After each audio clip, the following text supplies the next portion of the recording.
ಹತ್ತಿ ಬೆಳೆಯಲ್ಲಿ ಕೊಂಡಿ ಚೂಟುವುದು ಅಂದರೆ ಕುಡಿ ಅಂತ ಕೆಲವು ಕಡೆ ಕರೀತಾರೆ. ಅದು ಹೇಗೆ ಚೂಟಬೇಕು ಮತ್ತು ಯಾಕೆ ಚೂಟಬೇಕು, ಎಷ್ಟು ದಿನದಲ್ಲಿ ಚೂಟಬೇಕನ್ನೋ ಮಾಹಿತಿನ ಸರಳವಾಗಿ ನಿಮ್ಮ ಮುಂದೆ ಇಡ್ತಾ ಇದ್ದೀವಿ.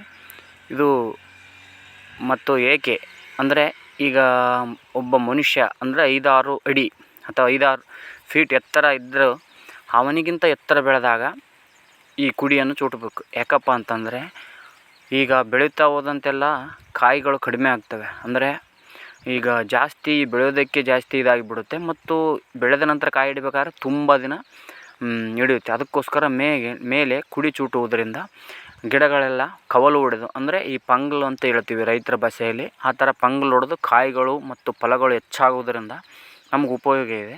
ಮತ್ತು 90 ದಿನ ಅಂದರೆ ಕನಿಷ್ಠ 75-89 ದಿನದಲ್ಲಿ ಅತಿ ಹೆಚ್ಚು ಗಿಡ ಬೆಳೆದಿತ್ತಂದರೆ ಆವಾಗ ಈ ಕುಡಿಗಳನ್ನು ಚೂಟಬೇಕು. ಅದು ಹೇಗಪ್ಪ ಚೂಟೋದು ಅನ್ನೋದನ್ನ ಈ ವಿಡಿಯೋದಲ್ಲಿ ನಾವು ತೋರಿಸ್ತಾ ಇದ್ದೀವಿ ನೋಡಿ.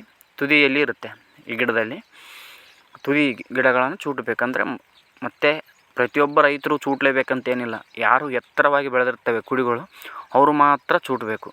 ಇದರಿಂದ ನಾವು ಇದನ್ನು ಕಂಡುಕೊಂಡಿದ್ದೀವಿ. ಮತ್ತು ಇದಕ್ಕಿಂತ ಮುಂಚೆ ನೀವು ಹತ್ತಿರದ ಯಾವುದಾದರೂ ಕೃಷಿ ಕೇಂದ್ರಗಳಿಗೆ, ಅಂದರೆ ಈಗೆಲ್ಲ ಕಡೆ RSK ಅಂತ ಇರ್ತಾವಲ್ಲ, ಅಲ್ಲಿ ಇರ್ತಕ್ಕಂಥ ರೈತರಿಗಾಗಿ ಮಾಹಿತಿ ಕೊಡ್ತಕ್ಕಂಥ ಅಧಿಕಾರಿಗಳಿರ್ತಾರೆ. ಅವರನ್ನು ಕೇಳಿ ಈ ಥರ ಕುಡಿಗಳನ್ನು ಚೂಟಬೇಕು. ಇಲ್ಲಿ ನಾವು ಚೂಟ್ತಾ ಇದ್ದೀವಿ ನೋಡಿ. ಇವತ್ತು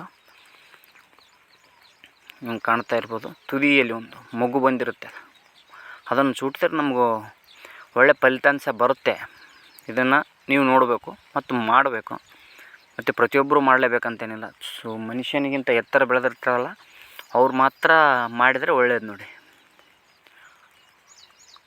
ಈಗ ಕಾಣ್ತಾ ಇದೆ ನಾವು ಚೂಟ್ತಾ ಇರೋದು. ಯಾಕಂದ್ರೆ ನಮ್ಮ ಹೊಲದಲ್ಲಿ ಒಂದು 4 ಎಕರೆ ಬಿತ್ತನೆ ಮಾಡಿದ್ದೀವಿ. ಅದನ್ನು ಇವತ್ತು ನಾವು ಚೂಟಿ ಬಂದಿದ್ದೀವಿ. ಅದಕ್ಕೋಸ್ಕರ ನಿಮಗೂ ಗೊತ್ತಾಗಲಿ ಅನ್ನೋ ಉದ್ದೇಶದಿಂದ ಮಾತ್ರ ಹೇಳಿರೋದು ಅಷ್ಟೇ, ಮತ್ತೇನಿಲ್ಲ.